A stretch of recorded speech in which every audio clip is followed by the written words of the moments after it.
이거는 여러 번 봤지? 익숙하지? 그죠? 본 적 있어 없어? 처음 봤어? 그렇진 않을걸? 모의고사나 이런 데 봤을 텐데. 이건 또 공부하기도 하고 안 공부하기도 자, 농무가 뭐야? 농무가 농무를 조금 여러분들이 이제 쉽게 이야기하기 위해서는 뭐라고 설명하면 쉽게 이해하냐면 사물놀이로 하면 이해하기가 쉬워요. 풍물놀이, 사물놀이 그래갖고 왜 상모 돌리고 깽가리 치고 뭐 하면서 그 막 들고 돌아다니면서 북치고 장구치고 막 이렇게 왜 화려한 무장들 하고 돌아다니는 사람들 있잖아. 그렇게 하는 게 농무다라고 그러는데 농무라는 걸 그냥 그대로만 보면 뭐냐면 농무잖아. 농사할 때 농자 이게. 그 다음에 무자는 춤무자야. 그러니까 농부들이 추는 춤이라고 보면 돼. 농부들이 추는 춤. 자, 징이 울린다, 막이 내렸다 이렇게 돼 있지. 그러면 어떻게 되는 거야? 지금 농무가 어떻게 되는 거야? 끝난 거지. 쉽게 얘기하면 농무가 막이 내렸다 그러니까 끝난 거야. 그런데 막이 내렸다 그랬으니까 끝난 거니까 요거 자주 섞인 목소리. 그러면서 끝난 걸로 시작을 하는 거야. 끝난 걸로. 끝난 걸로 시작을 하면서 오동나무의 전등이 메어달린 가설무대, 구경꾼이 돌아오고 난 텅빈 운동장 이렇게 돼 있는데 이 시의 작가가 누구냐면 신경님이잖아. 농촌 현실에 대해서 쓴 거야. 그래서 여기서도 보면 텅빈 운동장 이렇게 했을 때는 뭐를 얘기하는 거냐면 바로 사람이 없는 농촌의 현실을 얘기하는 거야. 지금 우리나라 농촌의 평균 연령이 어떻게 돼? 농부들의 농사 짓는 사람들의 굉장히 엄청 많으시지 않아요? 평균 연령이 50대 후반이래. 우와. 평균 연령이 쉽게 얘기하면 평균 연령이 50대 후반이라고 얘기를 한다 그러면 쉽게 얘기하면 50대가 다라는 얘기야. 엄밀히 따지면. 근데 60대하고 40대도 많겠지만 요즘은 귀농한다 그래서. 근데 1960년대, 70년대, 특히 70년대에서는 이런 말하자면 농촌의 현실, 젊은 사람들이 전부 다 도시를 떠나가고 나이 든 사람들만 남아있고 그 다음에 혹은 농촌이 비어있는 그런 걸 얘기하는 거야. 우리는 분위기 얼룩진 얼굴로 학교 앞 소주실에 몰려 술을 마신다 이렇게 돼 있는데 자, 술 마실 때 뭐를 하기 위해서 술을 많이 마셔? 뭐를 하기 위해서? 잊으려고. 그렇지, 잊으려고. 그러니까 쉽게 얘기하면 그런 현실의 고통을 잊기 위한 행동이야.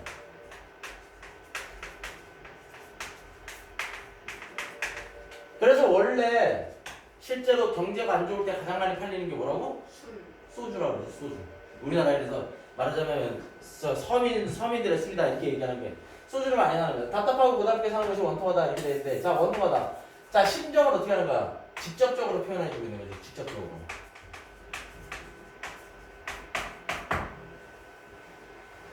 그러면서 농무 후의 허탈감을 술로 달래고 있는 거야.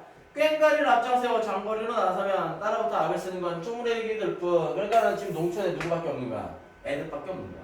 쉽게 얘기하면. 그러니까 젊은이들이 농촌을 떠난 현실을 얘기하는 거야. 근데 TV를 보다 보면 이것도 저기는 아닌 것 같아. 농사를 지어서 많이 먹고 돈 많이 못 번다 이 얘기도 틀린 말인 것 같아. 그 젊은 부자 농부 뭐 이런 사람들 보면 젊은 부자 뭐 그런 TV 프로그램이 있더라고. 보니까 농사 지어서 돈 버는 사람들 정말 착사나게 벌더만. 끝장나게 버는 사람들 많더만. 그런데 사실은 기본적으로 볼 때 농사로 돈을 벌기가 힘들다라는 걸 어떻게 할 수 있냐면 선생님 같은 경우에 체감하는 게 농사가 잘 돼도 문제야. 안 돼도 문제고. 왜냐면 농사가 잘 되면 잘 되는 만큼 쉽게 얘기하면 수요 공급이 서로가 안 맞기 때문에 가격이 떨어져 버려. 싸져 버려. 그리고 선생님이 얼마 전에 그 뭐지? 백종원이 나오는 그 뭐지? 그게 그 만남의 광장인가? 그 김희철이랑 뭐 이런 애들 양세형이랑 나와서 하는 거. 그 프로를 보다 보니까 봤는데 그 농협이나 우리나라에서 국가에서 정부에서 대파를 갈아엎는 걸 봤어. 대파를 갈아엎더라고. 근데 대파가 멀쩡한데 갈아엎길래 저걸 왜 갈아엎나 뭐 병이 들었나 이랬는데 그게 아니라 뭐냐면 수확량을 맞추기 위해서 가격을 말하자면 일정화시키기 위해서 수확량이 너무 많으면 가격이 떨어져 버리잖아. 그러니까는 수확량이 너무 많을 때 그러니까 말하자면 풍년이 됐을 땐 오히려 수확량을 조절하기 위해서 그냥 갈아엎어버린대. 다 갈아엎어갖고 그냥 폐기처분을 시킨대. 멀쩡한 대파를. 그러니까 쉽게 얘기하면 그것도 힘들게 농사 지어서 거기에 들어온 것들이 많은데 결국에 그것 때문에 무언가가 원래 잘 되면 돈을 버는 거잖아. 근데 잘 되면 돈을 버는 게 아니라 오히려 잘 됐기 때문에 돈을 못 버는 상황이 생겨버리는 거지. 그러다 보니까 젊은이들이 쉽게 얘기하면 뭘로 와? 우리가 마찬가지야. 떠나오는 거지. 아까도 얘기했지만 학교에서 선생님들이 떠나서 학원으로 가는 이유 중에 하나도 뭐냐면 잡무도 그렇지만 어쨌거나 사람들이 거기에서 있는 게 안정적인 생활이고 참 좋기는 하지만 급여 체계를 봤을 때 만약에 저쪽 학원이나 이런 사교육적으로 가갖고 돈을 번다 그러면 그쪽이 아무래도 단가가 더 높겠지. 그러니까 그런 걸 생각하는 사람들은 그쪽으로 가버리는 거야. 쉽게 얘기하면. 근데 그런 것들 때문에 젊은이들이 노출을 떠나는 거야. 처녀애들은 기름질 담백해 붙어서 철없이 킬킬 되는구나. 그 다음에 보름달은 발레가 어떤 녀석은 꺽정이처럼 하는데 이거 꺽정이는 뭐냐면 임꺽정을 얘기하는 거야. 임꺽정. 물무지고 또 어떤 녀석은 서림이처럼 해해되지만 서림이는 또 누구야? 알아? 여기 밑에 보면 나오지? 임꺽정을 배신하는 인물이야. 임꺽정을 배신하는 인물. 그러면 이걸 통해서 얘기하는 게 뭐냐면 어떤 녀석은 꺽정이처럼 울부짖고 그러니까는 임꺽정 같은 경우에 우리가 뭐라 그래? 조선의 3대위적으로 꼽는 게 누구야? 홍길동, 임꺽정, 장길산 이 세 명을 얘기하는 거야. 쉽게 얘기하면 그럼 홍길동은 실존 인물일까 아닐까? 실존 인물이다. 홍길동 실존 인물이다. 홍길동 그 소설 안에 나온 사람이 실존 인물은 아니지만 그 홍길동이라는 사람에 대해서 실존으로 저기 하는 게 뭐냐면 조선왕조실록에 보면 조선왕조실록 때 중종 때 그래서 지금 이제 전라남도에서는 원래 여기가 홍길동이 활동했던 곳이다 여기가 홍길동이 활동했던 곳이다 이렇게 몇몇 도시들끼리 싸우는데 거기에서 의적으로 말하는 도적질을 해갖고 체포당했다라는 내용이 나와. 그래서 홍길동은 실존인물이야. 그런데 임꺽정은 의적이잖아. 그럼 임꺽정이 쉽게 얘기하면 도적이 된 것 중에 하나는 뭐냐면 우리가 많은 소설이나 고전소설이나 이런 데서 봤던 것처럼 특히 홍길동전 같은 데서 봤던 것처럼 워낙 양반들의 횡포라든지 권력층의 횡포가 심하다 보니까 그로 인해서 밀려나는 농민들이 뭐가 되는 거야? 도적들이 돼버린단 말이야. 우리가 봤던 허생전 같은 데서도 그러잖아. 돈이 없고 뭐가 없다 보니까 도적이 됐다. 그래서 임꺽정 같은 경우에 실제로 도적이 돼서 뭐 세력을 크게 늘려서 황해도 지역 같은 경우에 해주를 중심으로 하는 황해도 지역을 다스렸을 정도로 쉽게 얘기하면 얘가 다스린 거나 마찬가지일 정도로 거기를 다 점령을 할 정도로 세력이 컸단 말이야. 그러면 이 사람이 대표하는 게 뭐냐면 바로 그런 아픔들, 서민들, 농촌 현실들 그런 말하는 밑에 있는 사람들의 아픔을 대변하는 인물. 그러면 어떤 녀석은 서림이처럼 해해되지만 이렇게 얘기하면 또 그런 사람들 밑에서 일했다가 그를 배신하고 이렇게 하면 웃지만 산구석에 처박혀 발부닥친들 무엇하랴 이거 서리법이지. 그럼 무엇하랴 이러면서 서리법을 쓴다라는 얘기는 뭘 얘기하는 거야? 자조적인 한탄이야. 야 아무리 그렇게 해서 울든 뭐를 하든 웃든 뭔 의미가 있어? 그러면서 대놓고 얘기하지. 비료값도 안 나오는 농사 따위야. 그래서 농촌의 현실을 직접적으로 얘기하는 거야. 농촌의 현실. 아예 옆에 내게나 맡겨두고 그러면은 비료값도 안 나오는 농사 따위를 어떻게 하는 거야? 옆에 내게 맡겨둔다. 자포자기 하는 거지. 세전을 거쳐. 세전은 그 말 그대로 세전이니까 소를 습하고 우시장. 우시장을 거쳐서 도수장, 도살장을 얘기하는 거야. 앞에 와둘 때 우리는 점점 신명이 난다 이렇게 되는데 신명이 난다. 요거 반어법. 그러면 신명이 난다라는 표현은 뭐냐 이렇게 되어 있는데 울분의 소리 이건 역설법. 울분의 표현이야. 울분의 표현. 울분인데 신명이 나는 거니까 역설법. 그러면서 한 다리를 들고 날라리를 불거나 고갯짓을 하고 어깨를 흔들거나 이렇게 하면서 고갯짓을 하고 어깨를 흔들거나 이러면서 어떻게 하는 거야? 울분, 한을 분출하는 거야. 그래서 농촌의 아픈 현실에 대해서 담아내고 있는 거야. 농민들의 한탄, 농민들의 한, 농민들의 삶 이런 것들 고통스러운 삶들을 얘기하는 게 바로 이 시다라고 생각하시면 돼요. 됐지요? 자, 그 다음에 이성부의 견대. 이거는 그 지율이나 아마 잘 봐둬야 될 거야. 왜요? 니네 학교에 이성부의 봄이라는 시가 나와. 교과서에. 근데 이성부의 봄이라는 시가 나오는데 이성부의 봄과 더불어서 이성부의 가장 유명한 시가 벼야. 그렇기 때문에 아마 또 니네 학교 그 특성상 프린트나 이런 것들이 나올 때 이성부의 변은 섞여 있을 가능성이 굉장히 높아. 자, 변은 서로 어우러져 기대고 산다 이런데 벼가 상징하는 건 뭐냐? 일반적인 민중들을 얘기하는 거야. 일반 민중. 일반 민중들을 얘기하는 거야. 그러면서 벼는 서로 어우러져 기대고 산다 이렇게 돼 있지. 그럼 민중들이 서로 어우러져 기대고 산다 이렇게 돼 있는 거야. 그럼 서로 어떻게 된다는 얘기야? 서로 도움을 주고 사는 거야. 그래서 이거는 민중의식을 얘기하는 거야. 햇살 따가워질수록 깊이 익어 스스로를 아끼고 이웃들에게 절을 맡긴다 이렇게 돼 있으니까 깊이 익어 스스로를 아끼고 이웃들에게 절을 맡겨. 그러니까 이거는 뭐야? 공동체의 유대감을 얘기하는 거야. 근데 뭐가 할수록 햇살이 따가워질수록이야. 그러니까 햇살은 외부 세력, 외세의 탄압이겠지. 그래서 고통스러운 현실 이런 것들을 얘기하는 거야. 서로가 서로의 몸을 묶어 더 튼튼해진 백성들을 보아라. 죄도 없이 죄지어서 더욱 불타는 마음들을 보아라. 벼가 춤출 때 벼는 소리 없이 떠나간다 이렇게 되는데 서로가 서로의 몸을 묶어 더 튼튼해진 백성들을 보아라. 이렇게 해서 백성들은 여기서 원관념은 벼야 벼. 벼인데 이걸 통해서 얘기하는 건 뭐냐면 또 똑같아. 공동체 의식을 얘기하는 거야. 공동체 의식. 그래서 이걸 통해서 공동체 의식을 통해서 더 튼튼해지는 모습들을 얘기하는 거고 죄도 없이 죄지어서 더욱 불타는 이렇게 되는데 죄도 없이 죄지어서 더욱 불탄다. 그럼 저것도 역설법이겠지? 그래서 죄도 없이 죄지어서 뭐를 얘기하는 거야? 죄도 없는데 죄를 졌어. 끊임없이 고통받는 거야.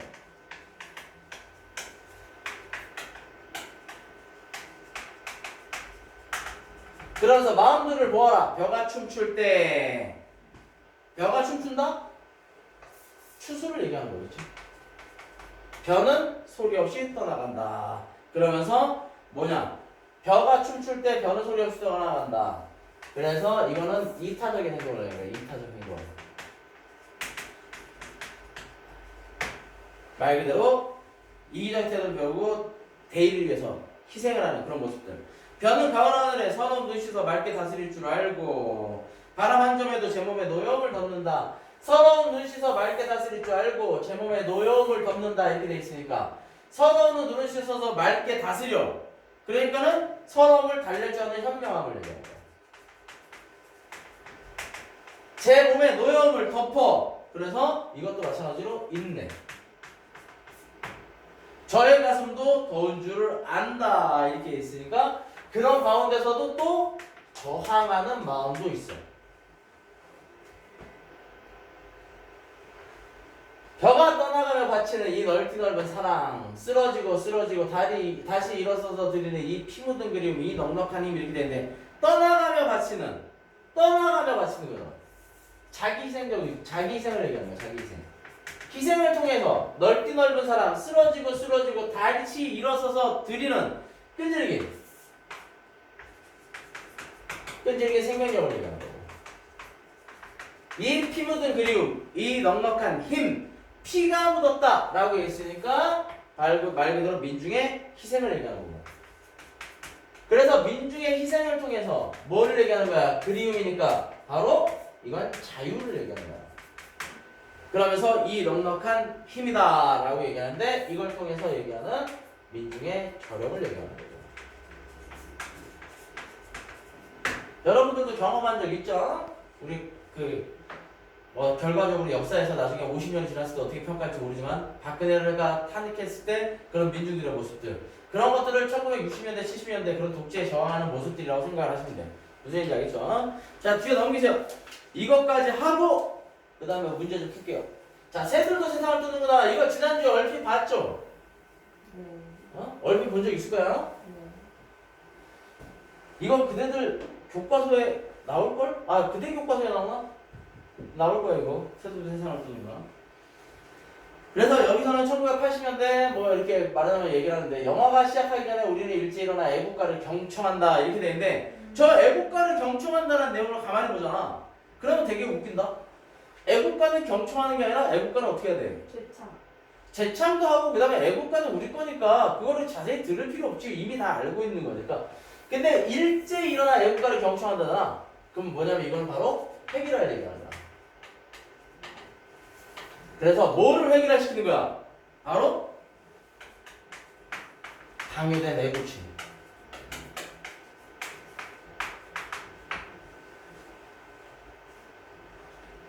이 말도 웃기지. 애국이라는 표현이 뭐야? 그대로 하면.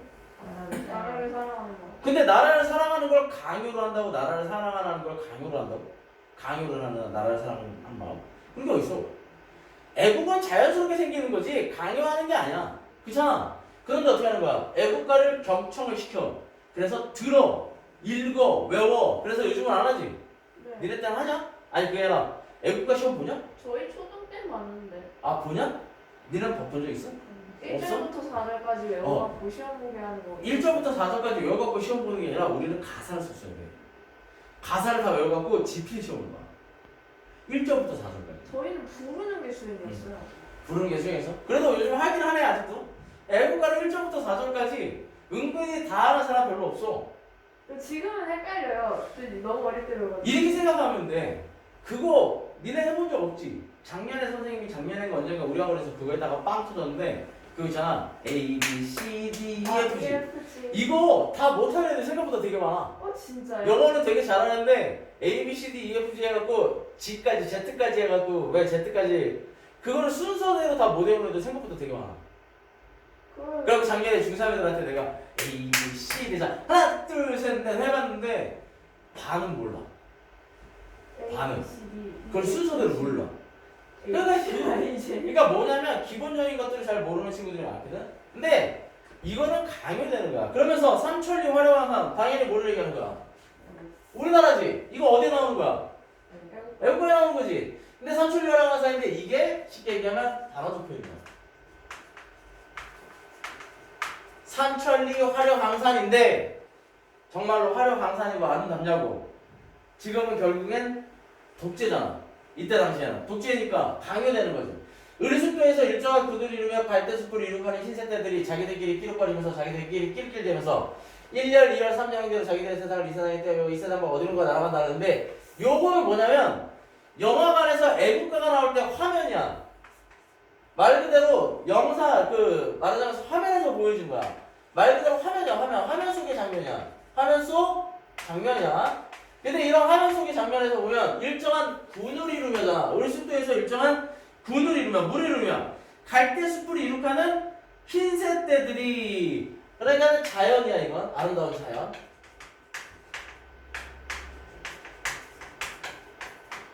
자기들끼리 끼룩거리면서 자기들끼리 낄낄대면서 이렇게 돼 있는데 여기서는 끼룩끼룩거리는 소리 낄낄거리는 소리가 나오잖아. 근데 끼룩거린다고 그러지 우리가 낄낄댄다고 안 하잖아. 근데 끼룩거리는 걸 낄낄대는 걸로 표현하는 거야. 그래서 뭐냐면 첫 번째로는 말하자면 이렇게 생각하면 돼. 겉으로 보여지는 새들의 울음을 뭘로 생각하는 거냐면 바로 자신들을 향한 비웃음으로 생각하는 거야.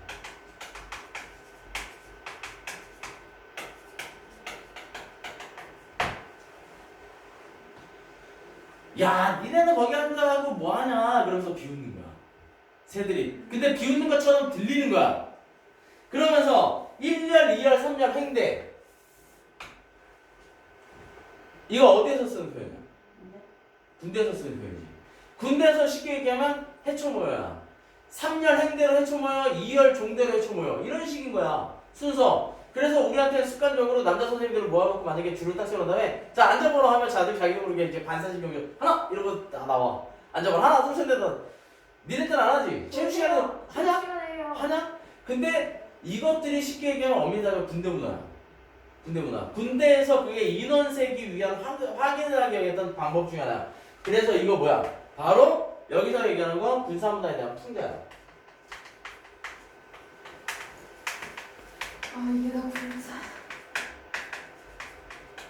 자기들의 세상을 이 세상에서 떼어내고 이 세상 방 어디론가 날아간다 이렇게 돼 있으니까 이 세상에서 떼어내고 이 세상이잖아. 내가 살고 있는 현실이야.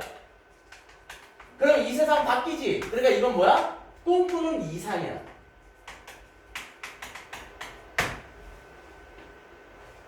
그러면서 우리들도 우리들끼리 낄낄대면서 낄쭉대면서 그러니까 우리들도 우리끼리 어떻게 하는 거야? 자주 섞이는 모습, 자주 섞인 조롱이지. 우리의 대열을 이루며 한 세상 떼어버리고 이 세상 어디론가 날아갔으면 했으니까 가정이잖아. 그러니까 이건 뭐야? 소망이지. 그런데 살아났으면 하는데 이러잖아. 하는데 대한 사람 대안으로 길이 보존하세요. 그러니까 여기서 이런 생각을 했는데 대한 사람 대안으로 길이 보존하세요. 이거 어디 나오는 거야? 애국가 마지막이지. 대한 사람 대안으로 길이 보존하세요. 이렇게 나오는 거잖아. 그래서 하면서 각자 자기 자리에 앉는다, 주저앉는다. 이렇게 돼 있단 말이야. 그러니까 자기 자리에 앉는다 그러니까 이건 뭐야? 현실에 순응할 수밖에 없는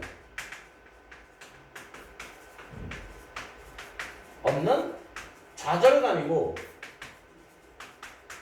좌절감을 얘기하는 거야. 근데 주저앉는다 이렇게 돼 있으니까 한 번 더 강조하지? 이건 절망감. 이 현실에 절망을 해버리는 거지. 실제로 이게 되게 많아. 근데 왜 우리가 이런 문화들을 저기를 했냐면 이렇게 생각하면 돼. 쉽게 얘기해서 우리가 한국사를 외워두면 훨씬 편하잖아. 이것도 잘 이해하기가 쉬워.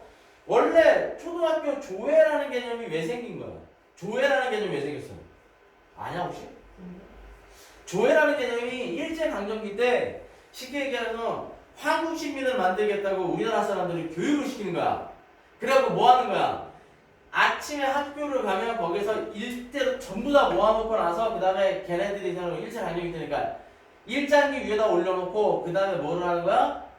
챙카이 천황폐와 반자이 하게끔 만드는 거야. 쉽게 만세를 그렇게 하고 그 다음에 조회를 함으로써 어떻게 하는 거야? 각인시키는 거야. 인식시키는 거야. 근데 그것들이 바로 일본의 군국주의 문화 중에 하나고 그 군국주의 문화가 넘어오면서 우리나라에서도 그 흔적이 계속 남아있게 되고 그 다음에 또 대표적으로 뭐를 할 수 있어? 이게 문제가 되는 것들이 늘 언제나 그러면 이제 우리나라 역사 쪽으로 들어가는데 말이 길어지니까 짧게 하면 45년 8월 15일날 광복을 하고 한국사 배울 때 배웠잖아. 뭐 했어 이때 처음에? 반민족 특위를 만들어. 반민족 특위를 만들어가지고 쉽게 얘기하면 반민족 행위를 했던 애들을 붙잡아가지고 처벌한단 말이야. 근데 이게 여러 가지 방해들로 인해서 중간에 와해가 돼버려.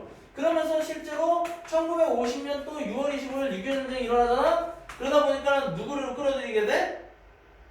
과거의 군인들을 끌어들이게 돼. 그거의 가장 대표적인 인물이 누구야? 바로 박정희야. 박정희가 어디 출신이야? 근데 만주 군관학교 출신이야. 일본 쉽게